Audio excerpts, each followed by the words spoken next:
Bonsoir mes frères et sœurs des trois églises. Très content de vous retrouver pour ce culte de Vendredi Saint, un culte spécial que nous organisons ensemble pour nous rappeler de la mort de Jésus-Christ. Évidemment, pour nous qui sommes de l'autre côté de l'histoire, c'est-à-dire qui connaissons le début et la fin de l'histoire, nous ne vivons pas cette période de la même façon que les premiers disciples de Jésus-Christ, eux qui étaient dans la tristesse, parce que nous savons que ce Sauveur qui est venu et qui a donné sa vie, eh bien, il a été ressuscité. Et nous nous préparons déjà à l'adorer dimanche, le jour de la résurrection. Mais ce soir, nous voulons nous rappeler de son sacrifice. Ce Sauveur, ce Dieu homme qui est venu dans ce monde donner sa vie pour nous, eh bien, il a été crucifié, humilié à cause de mes péchés, à cause de vos péchés. Je vous imagine ce soir assis en famille, peut-être en couple ou individuellement, mais déjà disposés à adorer le Seigneur Jésus-Christ ensemble avec moi. Eh bien, c'est ce que nous allons faire tout de suite, alors que nous préparons nos cœurs à aller en adoration. Et nous allons le faire d'abord en chantant ce cantique en spécial, Christ immolé sur la colline. Adorons le Seigneur ensemble.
Frères et sœurs, invoquons notre Dieu.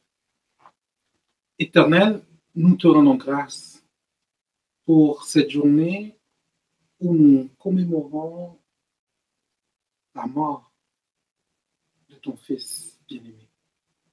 Nous commémorons Jésus-Christ en croix, non pas parce qu'il a commis un crime, non pas parce qu'il était un homme rebelle, mais parce qu'il a été obéissant jusqu'à la mort, en croix pour porter la peine de nos péchés. Père, nous venons à toi dans la reconnaissance, sachant que ta parole nous dit que ce n'est pas par de l'argent et de l'or que tu nous as rachetés, la vaine manière de vivre que nous avons hérité de nos pères, mais c'est par le sang précieux de Jésus, comme d'un agneau sans défaut et sans tache. Nous invoquons ta sainte présence dans cette cérémonie, dans ce culte. Nous invoquons l'Esprit Saint, nous invoquons Jésus, le Consolateur, celui qui vient et qui est vivant. Père, agrée nos chants, nos prières, agrée, Père, tout ce que nous allons faire monter vers toi pour t'adorer, te louer. Que la parole proclamée en ce jour trouve un chemin dans nos cœurs, qu'elle nous rappelle à quel prix que nous avons été rachetés. Sois glorifié, sois élevé, sois exalté, ô Dieu. Au nom de Jésus. Amen. Mes frères, nous lisons, frères et sœurs, nous lisons dans la parole la prophétie du prophète Ésaïe au chapitre 53. Qui a cru à ce qui nous était annoncé? Qui a reconnu le bras de l'Éternel? Il s'est élevé devant lui comme une faible plante, comme un rejeton qui sort d'une terre desséchée. Il n'avait ni beauté, ni éclat pour attirer nos regards. Et son aspect n'avait rien pour nous plaire. Méprisé et abandonné des hommes, homme de douleur et habitué à la souffrance, semblable à celui dont on détourne le visage. Nous l'avons dédaigné, nous n'avons fait de lui aucun cas. Cependant, ce sont nos souffrances qu'il a portées, c'est de nos douleurs qu'il s'est chargé, et nous l'avons considéré comme puni, frappé de Dieu et humilié. Mais il était blessé pour nos péchés, brisé pour nos iniquités. Le châtiment qui nous donne la paix est tombé sur lui, et c'est par ses meurtrissures que nous sommes guéris. Nous étions tous errants comme des brebis, chacun suivait sa propre voie, et l'Éternel a fait retomber sur lui l'iniquité de nous tous. Il a été maltraité à une brebis muette devant ceux qui l'attendent. Il n'a point ouvert la bouche. Il a été enlevé par l'angoisse et le châtiment. Et parmi ceux de sa génération, qui a cru qu'il était retranché de la terre des vivants et frappé pour le péché de mon peuple? On a mis son sépulcre parmi les méchants, son tombeau avec le riche, quoiqu'il n'eût point commis de violence et qu'il n'eût point de fraude dans sa bouche. Il a plu à l'Éternel de le briser par la souffrance, après avoir livré sa vie en sacrifice pour le péché. Il verra une postérité et prolongera ses jours, et l'œuvre de l'Éternel prospérera entre ses mains. À cause du travail de son âme, il rassasiera ses regards. Par sa connaissance, mon serviteur juste justifiera beaucoup d'hommes, et il se chargera de leurs iniquités. C'est pourquoi je lui donnerai sa part avec les grands, il partagera le butin avec les puissants, parce qu'il s'est livré lui-même à la mort et qu'il a été mis au nombre des malfaiteurs, parce qu'il a porté les péchés de beaucoup d'hommes et qu'il a intercédé pour les coupables. Quoi de plus approprié dans ce jour de chanter à la croix, je me prosterne. Allons, continuons d'adorer le Seigneur.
Ta gloire remplit les lieux très hauts, rien ne peut nous séparer.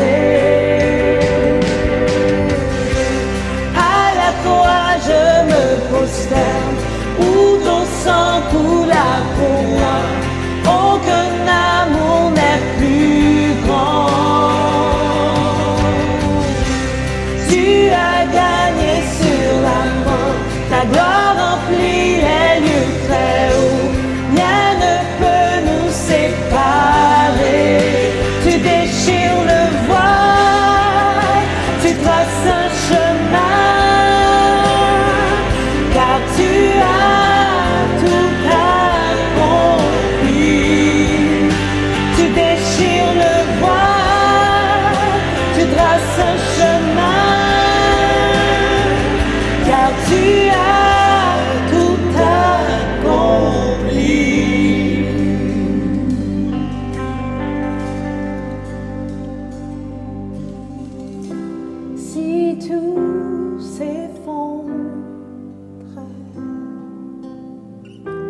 devant mes yeux et tu resteras là. Je sais que tu m'aimes, je sais que tu m'aimes. À la croix je me prosterne, où ton sang coula pour moi.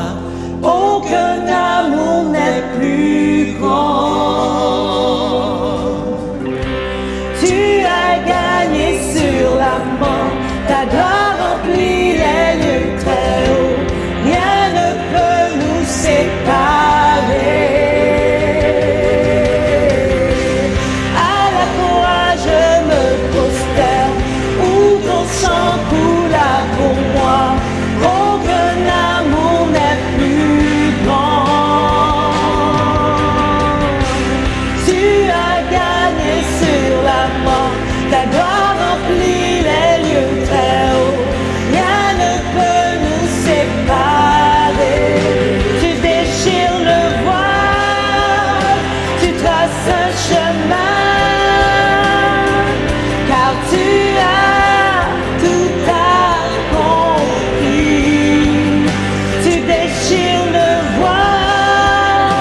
tu traces un chemin,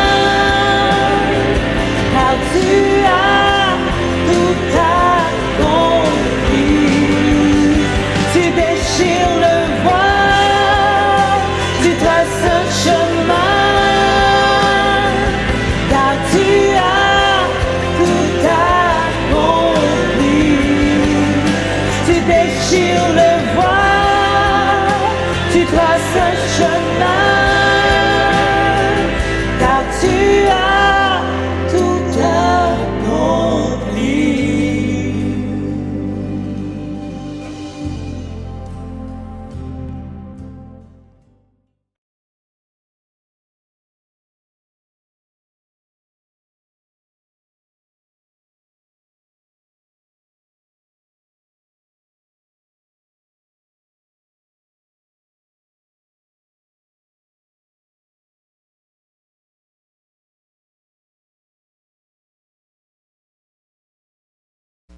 Que la grâce de notre Seigneur Jésus-Christ soit avec chacun de vous ce soir. Ouvrons notre Bible dans le livre du prophète Ésaïe au chapitre 53. Nous allons lire les versets 1 à 6. Ésaïe 53, versets 1 à 6. Je lis pour vous. Qui a cru à ce que nous avons annoncé? Qui a reconnu le bras de l'Éternel? Il s'est élevé devant lui comme une faible plante, comme un rejeton qui sort d'une terre desséchée. Il n'avait ni beauté ni éclat pour attirer nos regards, et son aspect n'avait rien pour nous plaire. Méprisé et abandonné des hommes, homme de douleur et habitué à la souffrance, semblable à celui dont on détourne le visage, nous l'avons dédaigné. Nous n'avons fait de lui aucun cas. Cependant, il a porté nos souffrances. Il s'est chargé de nos douleurs. Et nous l'avons considéré comme puni, frappé de Dieu et humilié. Mais il était blessé pour nos péchés, brisé pour nos iniquités. Le châtiment qui nous donne la paix est tombé sur lui, et c'est par ses meurtrissures que nous sommes guéris. Nous étions tous errants comme des brebis. Chacun suivait sa propre voie, et l'Éternel a fait retomber sur lui l'iniquité de nous tous. Mes frères et sœurs, ce soir, j'aimerais bien vous parler sur la base de ce texte de la gloire de notre substitut. Et j'intitulerai ce message « Gloire à notre substitut ». Dr. James Kennedy, un pasteur américain qui est maintenant avec le Seigneur, a raconté une bouleversante histoire qui est une extraordinaire illustration de l'événement le plus capital de l'histoire que nous commémorons aujourd'hui. Je vous la raconte. À l'époque de la dépression, la Grande Dépression, un homme du Missouri nommé John Griffith était le contrôleur d'un grand pont-levis de chemin de fer traversant le Mississippi. Un jour de l'été 1937, il décida d'amener au travail son fils de 8 ans, son fils du nom de Greg. À midi, John Griffith a installé le pont pour permettre le passage des navires et s'est assis sur le pont d'observation avec son fils pour déjeuner. Le temps passe vite et soudain, il fut surpris par le sifflement d'un train au loin. Il regarda rapidement sa montre et remarqua qu'il était 1h07 de l'après-midi. Le Memphis Express, avec environ 400 passagers à bord, se dirigeait vivement vers le pont surélevé et John a sauté du pont d'observation et a couru vers la tour de contrôle. Juste avant de lever le levier de commande, Il a jeté un coup d'œil vers le bas pour voir s'il y avait des navires qui passaient en dessous. Là, une vision a attiré son attention et son cœur a bondi d'effroi. Greg, son fils, avait glissé du point d'observation et était tombé dans l'énorme engrenage. Désespérément, l'esprit de John se mit à tourbiller pour élaborer un plan de sauvetage. Mais dès qu'il eut pensé à une possibilité, il sut qu'il n'y avait aucun moyen de le faire. Une fois de plus, avec une proximité alarmante, le sifflet du train s'est mis à hurler dans l'air. Il pouvait entendre le cliquetis des roues de la locomotive au-dessus des rails. C'était son fils qui était en bas. Et pourtant, il y avait 400 passagers environ dans le train. John savait ce qu'il avait à faire. Alors, il s'est enfoncé la tête dans le bras gauche et a poussé l'aiguillage principal vers l'avant. Le grand pont du massif s'abaissa en place, juste au moment où le Memphis Express se mit à rugir à travers le fleuve. Lorsque John Griffith a levé la tête, le visage couvert de larmes, il a regardé par les fenêtres du train qui passait. Il y avait des hommes d'affaires lisant tranquillement leurs journaux de l'après-midi. Des dames finement vêtues dans le wagon-restaurant sirotant du café. Et des enfants piquant de longues cuillères dans leur plat de crème à la glace. Personne ne regardait le poste de contrôle. Et personne ne regardait la grande boîte de vitesse. John Griffith s'est mis à crier au train d'acier avec une grande angoisse déchirante. « J'ai sacrifié mon fils pour vous! J'ai sacrifié mon fils pour vous! Vous vous en fichez! » Le train est passé à toute vitesse. Mais personne n'a entendu les paroles du Père, qui se souvenait de Lamentation, chapitre 1, verset 12, qui dit ceci. « Je m'adresse à vous tous qui passez ici. Regardez et voyez s'il est une douleur pareille à ma douleur, à celle dont j'ai été frappé. » Quelle histoire touchante et bouleversante. Qu'un père aimant tendrement son jeune fils ait à faire ce choix déchirant, cela nous touche au plus profond de nous-mêmes. Sacrifier son fils pour 400 personnes qu'on ne connaît pas, 400 personnes apparemment indifférentes, peu soucieuses de son drame personnel. Quel drame, ou même quelle tragédie pour cet homme. Aussi poignante que soit cette tragédie vécue par John Griffith, suscitant en nous tristesse et peine, son histoire ne constitue qu'une pâle illustration de ce qui s'est joué à Golgotha en un vendredi où un autre père a vécu le plus inimaginable drame. Non pas dans les puissances de John, mais dans la puissance d'un amour débordant, remplissant son cœur et celui de son fils, qui a librement accepté de se soumettre au plan de son père, de se donner en sacrifice. Non pas pour des amis, non pas pour des gens de bien, mais pour des ennemis, des rebelles, des indifférents, des moqueurs, des pécheurs invétérés, récidivistes, que vous et moi, nous sommes. Le prophète Ésaïe, 800 ans avant ce premier vendredi, dit saint, a dit ceci de ce fils dont nous sommes en train de parler, méprisé, abandonné des hommes, homme de douleur et habitué à la souffrance, semblable à celui dont on détourne le visage. Nous l'avons dédaigné, nous n'avons fait de lui aucun cas.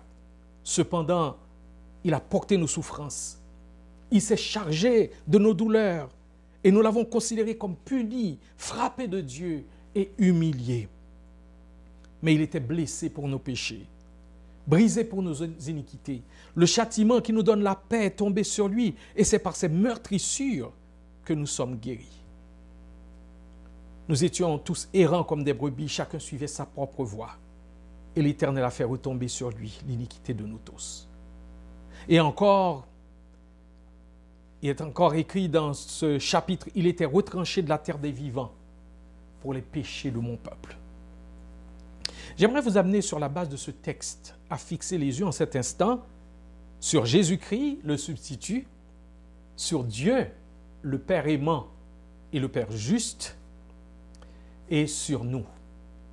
Voyons d'abord, qu'est-ce qu'un substitut? Un substitut, c'est quelqu'un qui prend la place d'une autre personne dans le but de subir le châtiment qui l'attendait et ainsi de le lui épargner. De fait, c'est ce rôle que jouaient les animaux de l'Ancien Testament qui étaient offerts en sacrifice. Puisque le Dieu juste et saint a établi que sans effusion de sang, il n'y a point de pardon, les animaux sacrifiés étaient une forme de substitution par laquelle nos péchés étaient couverts. Ils étaient une substitution dont le sang coulait à notre place. Quand Galates 1, verset 4 et Hébreux 9, verset 14, nous lisons respectivement, Christ s'est donné lui-même, ou il s'est offert lui-même pour nous.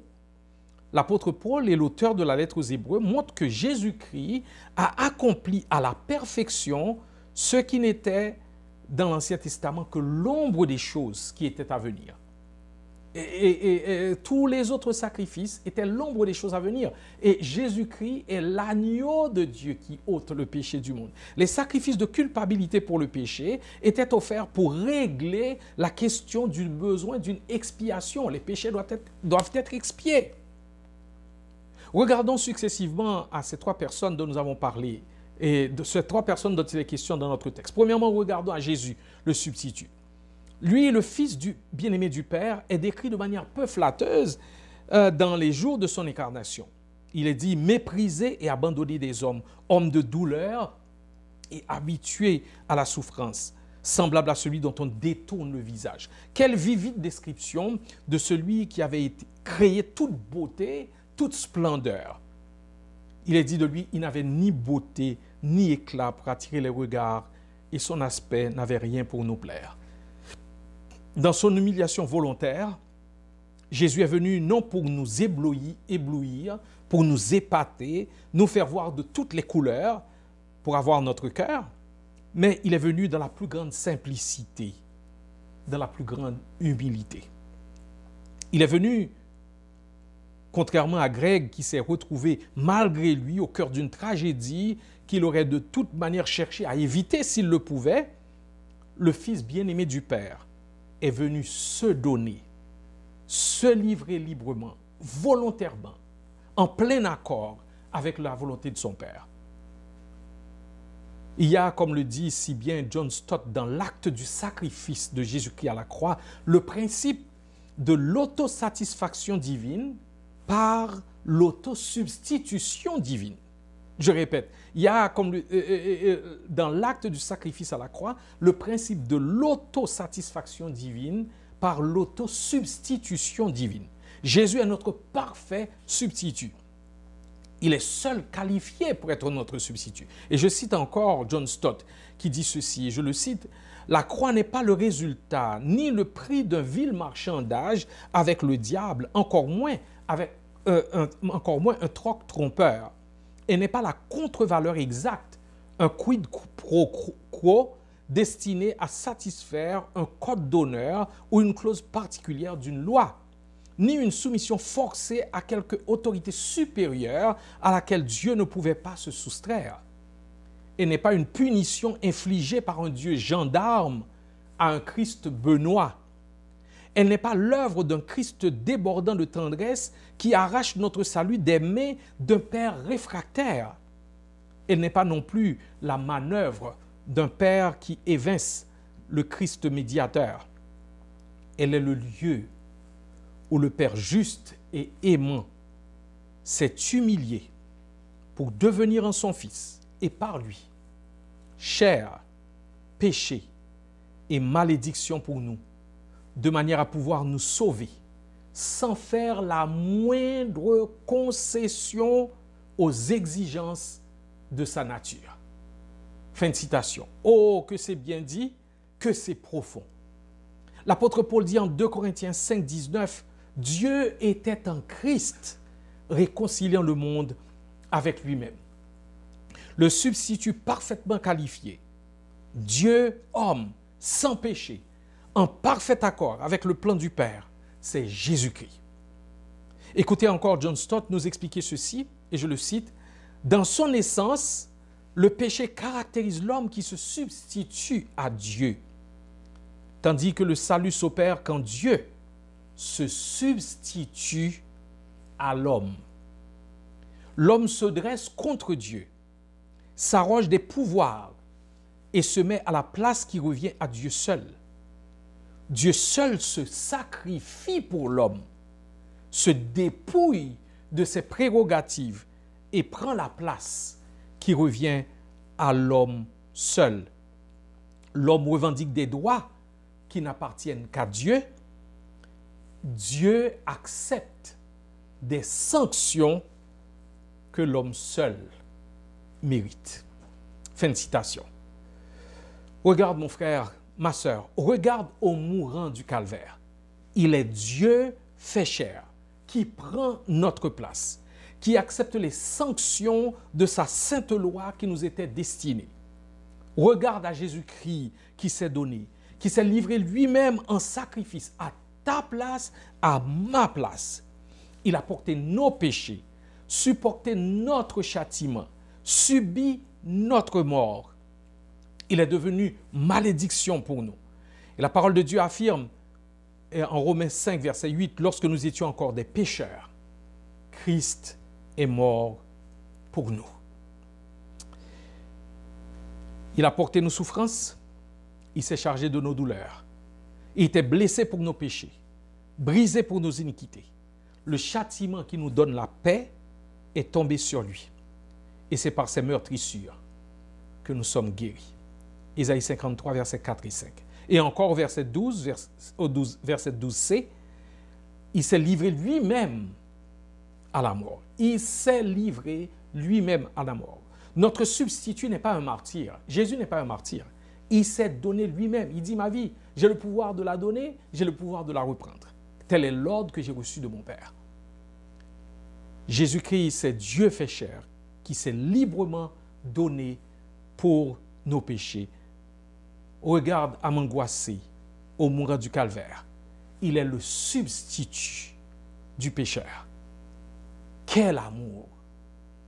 Quelle grâce! Nous venons de regarder à notre substitut, Jésus-Christ, le Fils bien-aimé du Père. Regardons au Père juste et aimant. Nous devons noter dans notre texte du jour des expressions qui peuvent sembler nous choquer. Frappé de Dieu et humilié. Isaïe 53, verset 4d. L'Éternel l'a frappé. Verset 6c. Il a plu à l'Éternel de le briser par la souffrance. Verset 10a. Contrairement à John Griffith, qui pour rien au monde n'aurait librement et volontairement accepté de sacrifier son fils, quand il aurait eu une autre option, Dieu le Père a décidé d'accepter le sacrifice de son fils unique, pour ton salut et le bien. Il y a P. Forsyth qui a justement écrit, et je le cite, « Puisque la sainteté de Dieu n'aurait aucun sens si elle n'était pas suivie d'un jugement, la seule chose que Dieu ne pouvait pas faire en présence de la révolte de l'homme, c'était de rester inactif. Il devait ou bien infliger une sanction, ou bien l'assumer. Il choisit la deuxième solution, celle qui satisfait la loi et épargne le coupable. Il a subi son propre jugement. Fin de citation. Et encore, John Stott nous aide à comprendre ceci quand il nous dit « Dieu ne disposait que d'un seul moyen pour satisfaire les exigences de son amour saint, dirigé sur un substitut qu'il accepterait, le jugement exigé par sa sainteté. pour que son amour puisse être répandu sur nous et nous valoir le pardon. Ainsi, le substitut a été frappé par la sanction que méritait le péché et nous, pécheurs, avons bénéficié de la clémence et du pardon. Qui a été le substitut? Christ, le Fils éternel du Père, un avec lui dans son essence. Fin de citation. Mon frère, ma soeur, à la croix, Dieu a été à la fois le juge et le sauveur. Tout comme dans la Pâque à la sortie de l'Égypte. Il a traversé l'Égypte pour juger les premiers-nés. Il est aussi celui qui est passé au-dessus des maisons dont le linteau avait le sang de l'agneau immolé. Dieu en Christ a payé l'astronomique dette de sa justice à cause du péché, afin de nous en libérer. Face à la démonstration de cette volonté de payer le prix fort pour notre salut, l'apôtre Jean s'est écrié « Voyez quel amour le Père nous a témoigné pour que nous soyons appelés enfants de Dieu. Et nous le sommes. » Oh, quel amour! Quel amour! Les qualificatifs humains peuvent difficilement en montrer la longueur, la largeur, la hauteur et la profondeur. Si nous sommes émus devant l'acte magnanime et sacrificiel de John Griffith, qui a laissé périr son fils pour sauver les 400 passagers de ce train, à combien plus forte raison devons-nous nous incliner devant celui dont l'apôtre Paul a dit « Dieu n'a point épargné son propre Fils, mais il l'a livré pour nous tous. » Romains 8, verset 32. Au lieu de nous infliger le châtiment que nous méritions, Dieu en Christ a librement décidé de le subir à notre place. Comment échapperons-nous en négligeant un si grand salut? Nous avons regardé au substitut, Jésus-Christ, le Fils bien-aimé du Père, vrai Dieu et vrai homme, agneau sans tache. Nous avons regardé au Père à la fois juge, juste et saint, et le Sauveur, bien-aimé, bienveillant en Jésus-Christ. Voyons enfin le nous de notre texte du jour. Nous trouvons plusieurs nous dans notre texte du jour. Voyons-les. Nous l'avons dédaigné. Nous n'avons fait de lui aucun cas. Nous l'avons considéré comme puni de Dieu, frappé de Dieu et humilié. Pourtant, nous lisons, il a porté nos souffrances. Il s'est chargé de nos douleurs. Il était blessé pour nos péchés. Il était brisé pour nos iniquités. Et au verset 5, c'est par ces meurtrissures que nous sommes guéris. Dans tout le chapitre, le nous est présenté au verset 6 comme des brebis errantes, et suivant chacune ses propres voies. Au verset 12, comme des coupables pour qui le serviteur souffrant a intercédé. L'apôtre Paul complétera le tableau en présentant ce nous comme des pécheurs. Lorsqu'il écrit en Romains 5, « À peine mourrait-on pour un juste. Quelqu'un peut-être mourrait pour un homme de bien. Mais Dieu prouve son amour envers nous, en ce que lorsque nous étions encore des pécheurs, Christ est mort pour nous. À plus forte raison donc, maintenant que nous sommes justifiés par son sang, serons-nous sauvés par lui de la colère. Car si lorsque nous étions ennemis, nous avons été réconciliés avec Dieu par la mort de son Fils, à plus forte raison, étant réconciliés, serons-nous sauvés par sa vie. Romains 5, versets 7 à 10. Concluons, mes frères et sœurs. Maintenant, deux grandes questions se posent à chacun de nous.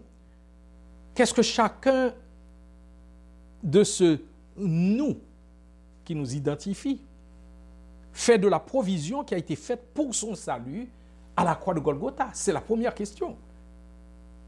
Que faisons-nous de cette provision qui a été faite à la croix de Golgotha en Jésus-Christ? Deuxième question, comment chacun de nous vit-il les conséquences et les implications de ce sacrifice accompli pour notre réconciliation avec le Père? Je ne peux maintenant que reculer pour laisser chacun face à Jésus-Christ, le parfait substitut. Chacun face à la croix. Il ne peut y avoir que deux réactions face à l'œuvre de la croix. Soit le refus de l'offre de la grâce faite en Jésus-Christ, sur la base de son sacrifice sanglant à Golgotha. C'est ce que la Bible appelle incrédulité, ou la foi salvifique, qui contient la repentance envers Dieu, c'est-à-dire le fait de reconnaître et de confesser sa rébellion, de confesser qu'on a fait un gouvernement de soi, par soi et pour soi, et la confiance en Jésus-Christ. Autrement dit, le fait de mettre tout son poids sur la personne et sur l'œuvre de Jésus-Christ. Il n'y a pas de troisième voie. Il n'y a pas de troisième voie. Tu vas ce soir repartir du jardin des Saintes Écritures condamné par ton incrédulité ou déclaré juste par Dieu, par ta foi personnelle. Quel est ton choix? Quel qu'il soit, ces œuvres vont le révéler. La vraie mesure de cette foi, ce ne sont pas les belles déclarations verbales, aussi orthodoxes qu'elles puissent être. La vraie mesure de la foi authentique, ce sont les fruits dignes de la repentance. C'est un caractère transformé à l'image de celui de Jésus-Christ. Le coupable absous ne peut plus demeurer dans sa rébellion et sa culpabilité. Le pécheur pardonné ne peut plus, ni même ne veut plus continuer à offenser le Dieu saint. Et s'il le fait, il le fait accidentellement, il ne le fait pas de façon délibérée, intentionnelle. La brebis égarée ne veut plus continuer à errer. Elle veut se laisser conduire par le bon berger qui est allé le chercher et qui est allé la chercher pour la ramener dans la bergerie. Tous les pécheurs repentants, tous les coupables absous, toutes les brebis retrouvées aiment se rappeler constamment à quel prix ils ont été sauvés.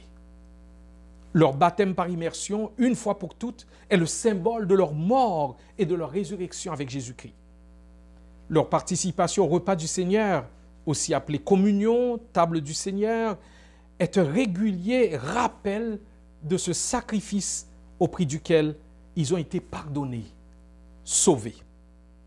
C'est une table de communion avec le Dieu trinitaire, mais aussi une communion avec des frères et sœurs rachetés par le même sacrifice, de la même manière. Pour la première fois, les circonstances nous empêchent comme Église d'être dans le même lieu pour prendre ensemble ce repas. Qu'à cela ne tienne. Dans nos foyers, ces églises de maison où Jésus est présent avec 2 ou 3 qui sont assemblés en son nom, eh bien, dans ces églises de maison, nous allons prendre ce repas de communion. L'apôtre Paul nous exhorte à nous examiner nous-mêmes avant de prendre les éléments. Nous sommes-nous repentis de tout péché connu et clairement identifié? Vivons-nous consciemment d'une manière contraire à qui nous sommes en Jésus-Christ en maintenant un style de vie qui est une offense à la sainteté de Dieu et à celle que nous sommes appelés à vivre? Si notre cœur nous condamne, Dieu est plus grand que notre cœur. Prenons le temps de nous examiner et de nous repentir. Cette table n'est pas pour les parfaits. Elle est pour tout pécheur qui se repent et qui croit. Prenons le temps de nous examiner.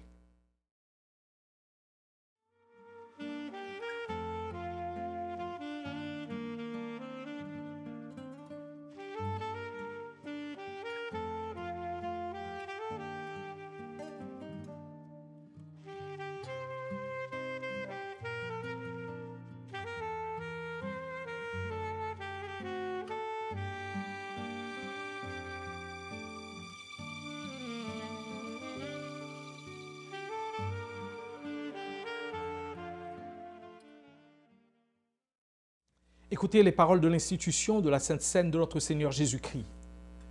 Le Seigneur Jésus, la nuit de son arrestation, a pris du pain.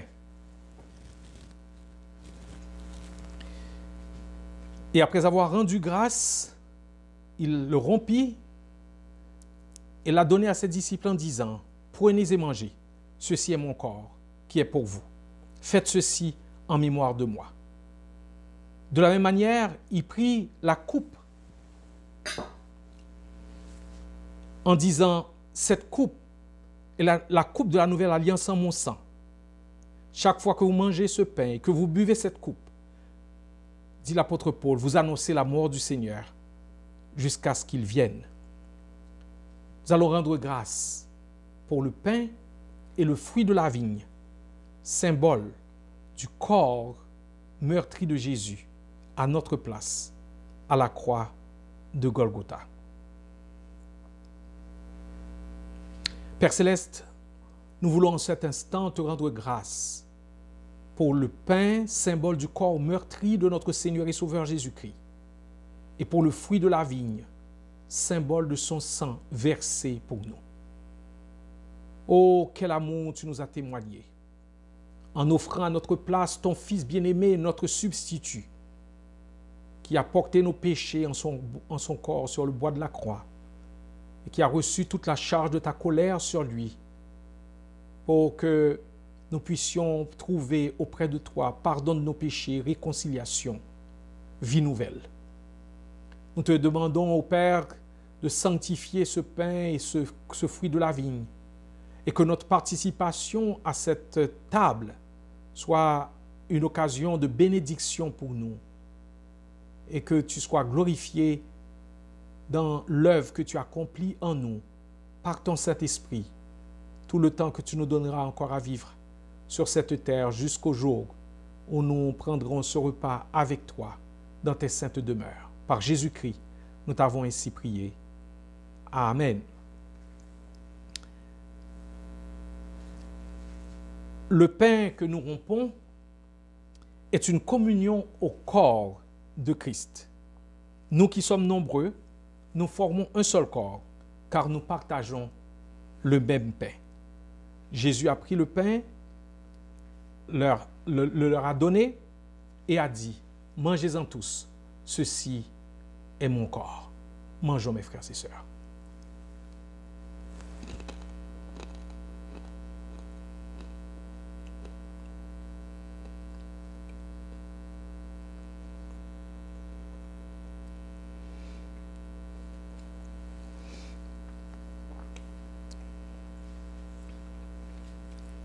Jésus a ensuite pris la coupe et après avoir rendu grâce, l'a donnée à ses disciples et leur a dit, « Buvez-en tous, ceci est mon sang. » Buvons, mes frères et sœurs.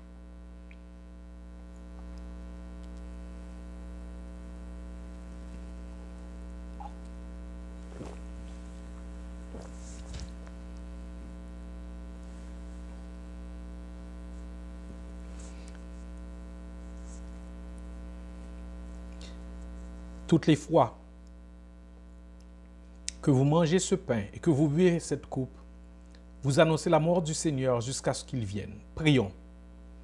Dieu d'amour, nous te remercions de nous avoir spirituellement nourris, nous unissant à Christ et nous donnant un avant-goût du banquet céleste de ton royaume éternel.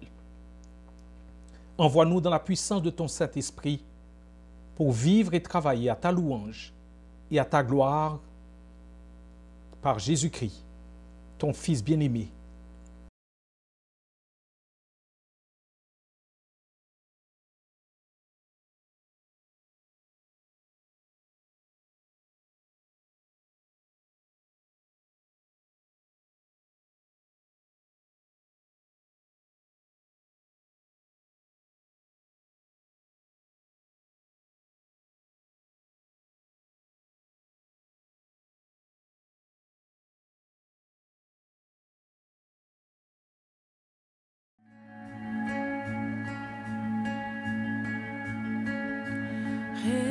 Rédempteur adorable, sur la croix attachée, traité comme coupable, brisé pour mon péché.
buvant la coupe amère,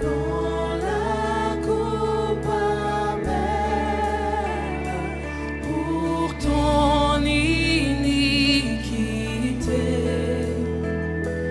De l'Éternelle flamme, mon amour te sauva.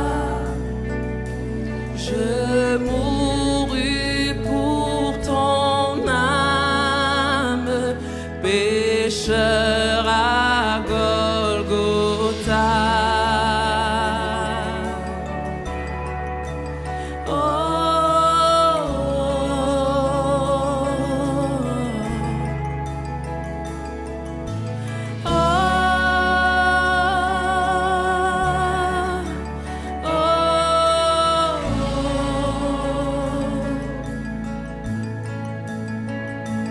Le sang de mes blessures, ma couronne de roi, toutes ces meurtrissures, comprends-le, c'est pour toi. J'ai subi ta souffrance, j'ai porté ta longueur, contemple en assurance ton grand libérateur.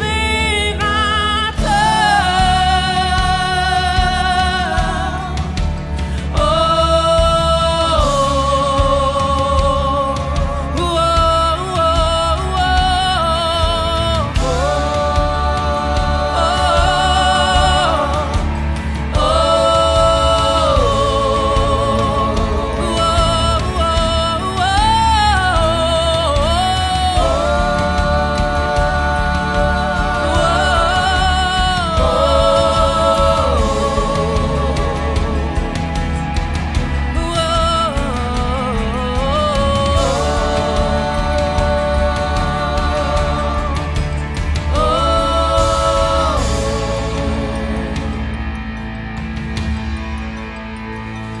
ton amour me réclame, me voici, cher Sauveur. Prends mon corps et mon âme pour prix de ta douleur. Oui, mon âme ravie, désormais ne veut plus que vivre de ta vie.